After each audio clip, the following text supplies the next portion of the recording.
Hello guys, pag-usapan lang natin ang breaking news. Ayon kasi sa bali-balita, Diyos ko, Daniel Padilla pinagkaguluhan sa shooting sa tawi-tawi ng mga netizens. Grabe talaga ang karisma ni Daniel Padilla noong second day ng shooting ng nasabing season 2 ng Incognito.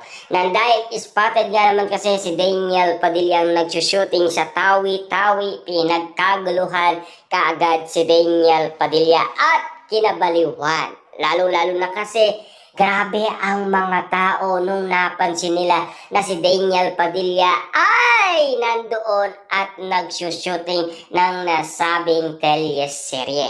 Na alam nyo naman siguro, si Daniel Padilla ay naging successful ng dahil sa Incognito. Yan ang nagdala kung bakit nga naman kasi nalinis ang pangalan Daniel Padilla. Tama nga naman kasi si Maris Racal. Kita niyo naman, di ba? Pinag-usapan ang tungkol kay Maris Racal at Daniel Padilla. Ika nga kasi ng karamihan noon, nagsama daw ang dalawang cheater.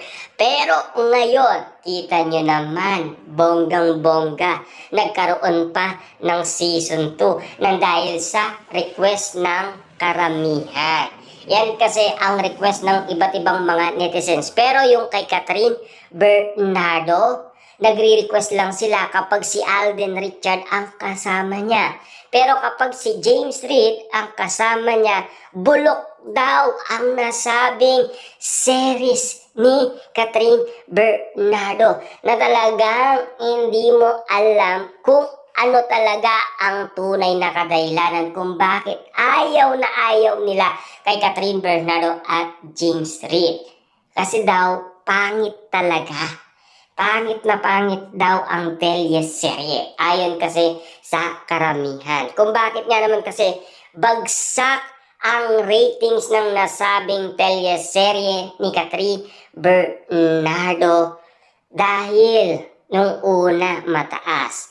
Pero nung ikalawa, bagsak na bagsak. Ang laki ng kinabagsak. Pero at least malakas naman si Catherine Bernardo sa ibang bansa. Kita nyo naman ibang bansa pa ang nagdadala sa nasabing teleserye ni Catherine Bernardo at James Reid. Tulad na lamang ng Singapore at Malaysia. Kaya nga naman kasi top pa rin ang nasabing bagong serye ni Catherine Bernardo. Bit-bit na bit-bit pa rin ng ibang bansa ang bagong teleserye ni Catherine Bernardo. Pero dito sa Pilipinas, grabe, bagsak talaga dahil alam nila ang tunay na dahilan.